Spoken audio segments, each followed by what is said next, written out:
I'm going to show you a group of pictures from a village called Skinningrove, and I've never published this work in its entirety. I think I've published 4 photographs from Skinningrove only, and I have something like 40 here to show you this afternoon. This photograph is just of the sea, and it's from Staithes Breakwater. It's just a picture I like, and it's about 5 miles south of Skinningrove, and this is the village of Skinningrove. Now, Skinningrove is a very small, very insular village which you can't see from the main road. It's fiercely independent, it's fiercely protective, and it's very hostile to strangers. The men of Skinningrove believe that the sea in front of them belongs to them. Other people say of Skinningrove, "Oh, Skinningrove, that's where they eat their babies." It is a pretty tough place, and it is a pretty fantastic place because people are obsessed with the sea. And it's also such a strange industrial history that the village of Skinningrove comes about because iron ore is discovered in this valley. And now, originally the houses were built for the iron ore miners, and then there was an iron works built above the village, which eventually closed down in 1971, but reopened in 1974 as a steel working mill. And so what you had was a community of people who were part-time fishermen. And so it's a strange village where men worked in the ironworks and the steel works, but also fished. Main fishing is actually for lobsters, which are much more lucrative and much more stable thing to go for than just for fish itself. The old breakwater at Skinningrove is falling into disrepair because they stopped being used when the ironworks came to an end in 1974. And the light there can be so beautiful because it's very diffused light around the North Sea, and the light bouncing off the sea and bouncing all around. Looking back now at the village, you can see the only real view you can get of Skinningrove is actually from the sea. It's a difficult place to see. Here's a net mending picture, which it amuses me how this refers to English genre paintings of fishermen, except it's in Skinningrove, so the cigarettes in the mouths are very grounding, as the cleaning the nets as the rubbish on the ground prevents it from being too idyllic. Here's a picture that I did use in my book in Flagrante. It's the view looking out to sea, and this is the view now looking backwards the other way.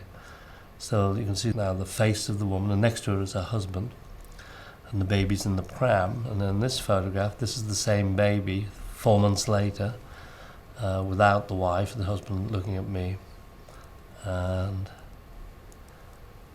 here's looking back again on another day, and the man standing in the boat with the long hair is Lezo, who was the person was most effective in helping me to photograph in Skinningrove, because when people were sort of questioning my presence, he was always saying, "No, he's okay, he's all right, leave him alone, let him be, let him photograph."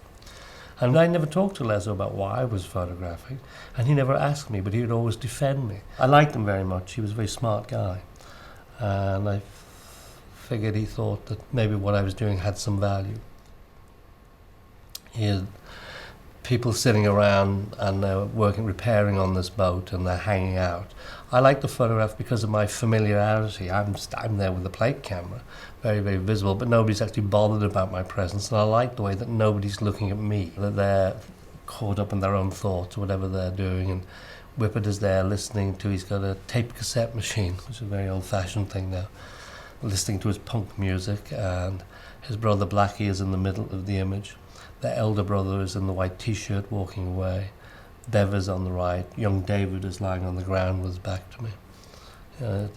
For me, being familiar, this allows me to take pictures like this. You can see more clearly how they get their boats in and out of the water now at Skinningrove, using little low-loading trailers to get the boats off and on to launch them and bring them back. Another view of the boat building on another day, but looking the other way and seeing something different about the housing from the 1950s. Children of Skinningrove playing some game.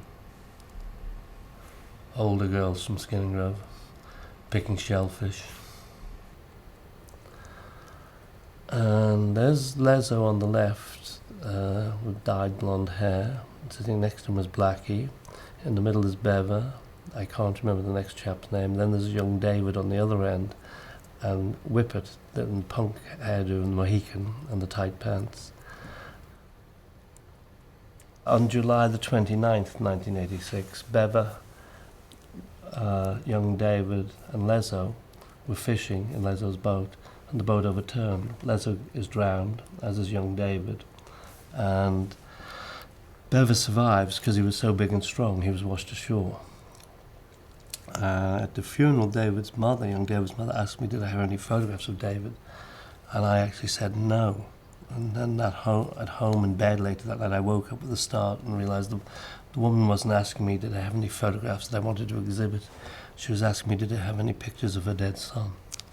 So I got out of bed and started looking at my contact sheets, and 2 weeks later I came back to the village and gave her an album, and I think it had 36 photographs of David in it, from when he was 13 to when he was 17. That's a strange thing. This is David, and this is the last picture I took of him when he's 17. This is Beva at an earlier date, very early in the morning. I think at about 5:45 in the summer, in June, where he's just gotten out after being locked up for a bit. In a pub fight, a policeman came towards him with his raised truncheon, and Beva looked up and punched him, but Beva's quite strong, and he hit him on the chin and knocked him out. So he had to do a little bit of lock-up for that, and here he is enjoying the sun on his first day out. Here's Lezo, out with his gun and his dogs.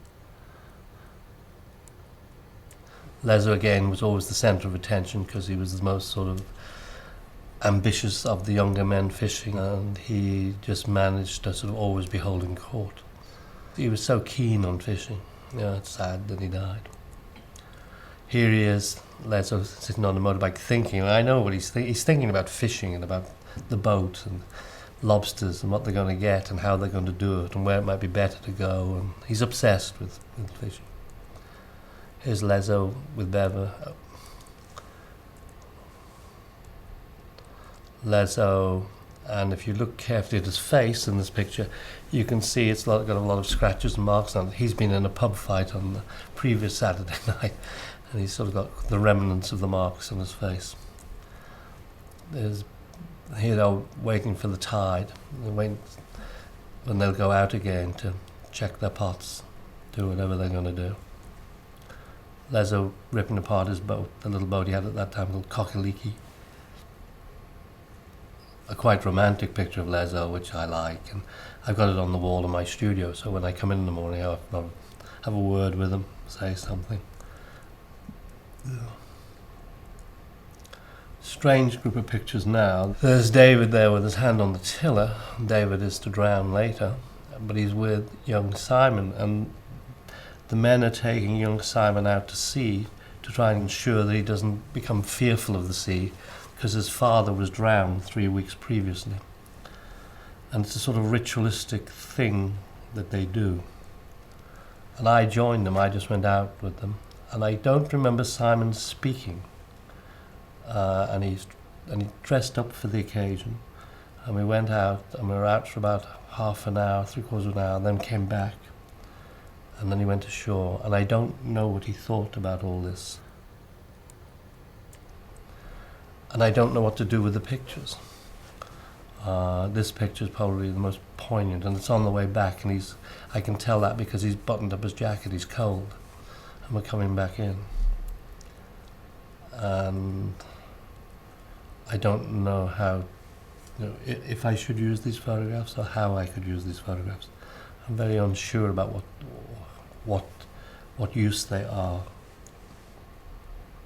Here's Beva with the gun. And this sort of thing about being familiar and intimate in a place where you can be part of things which are about intimacy, the way these men are talking to each other, and the casualness of things, and the tractors and the motorbike and the cars, all the different angles. And it's sort of casual but also intimate. I can remember taking this picture and asking the girl to hold still because the sun was setting and it's a long exposure, and I'm shouting at the little boy Brian, hold still. And they did. They're quite sharp. And this is a picture of Brian a year later. And this is another picture of Brian a year after that. So it's when you're in a place over a period of time, you sort of chronicle time inevitably. And here's Whippet with a record which I think the title is Punk and Disorderly. I like the way Whippet is so stylishly dressed, which would date him specifically. If someone knew a little about pop culture, they would know the time that record came out. He seems like he's very proud of having this. There must be a new release, I think. And he's the school teacher with the infants' school. And the children are looking out of the boats, and one of them might be to be able to see their father. There's now no school, no infant school in Skinningrove, which I think is a big loss for a small place. I think there's something very unifying about having a school where you live. And here's the teacher from the local comprehensive teaching the Skinningrove kids to draw. It's actually the photographer Ian MacDonald. That's what he had to do for a living, was teach art in school. And here's the children on the beach playing and watching. The guys are doing some repairs to a wheel here, but the children, I think, are always absorbing things because their elders are in front of them and doing things. Here's Whippet in his full punk paraphernalia, and that's his dad Ted on the left. And it's just a picture of him I like. I like his two little dogs as well. Here's some Skinningrove kids, and they've been swimming, but it's lit a bonfire because it's cold. It's the sort of contradiction of the English summer. It's never that warm, never that great. These are three brothers. The two older brothers fish in the same boat, and the younger brother never fished, I don't think. A portrait of a lady who every day would come down twice a day in the morning, look to see if the sea was there, then leave, and come back in the evening and look again to check before she went to bed. And this was her twice a day routine. This gentleman, I waited to photograph him till a Sunday, till I knew he'd have his best clothes on before he went to chapel. He always wore this beautiful navy blue serge suit, which is the favoured suit of fishermen where I grew up, in a fishing village in the Isle of Man I grew up in. All men of the sea always had a navy blue serge suit, and he has one too. There's puppies, babies, children, the street. Skinningrove in the summer, in a thunderstorm, and the girls are buying ice cream. Here's the beach again, this attempt to sort of convey the mess of the place, but the grandeur of the place at the same time, the sort of competing things. I can remember taking this picture. It was a Sunday. I started taking the picture at 8 o'clock in the morning. It's raining and I'm standing in a doorway and I'm struggling to take it. And I'm trying to take something that shows the mess of Skinningrove, the way that the men deliberately didn't keep it tidy because they were always worried that the council was going to evict everybody and be able to turn Skinningrove into an enclave of weekend cottages. The council had offered to rehouse everybody inland and the villagers had refused to go. They didn't want to be put onto a reservation. And they actually fought the council and won and had the houses demolished and rebuilt for the people who lived in them. Quite an amazing victory, but they still sort of like always anxious about the place being taken over. It had great real estate potential.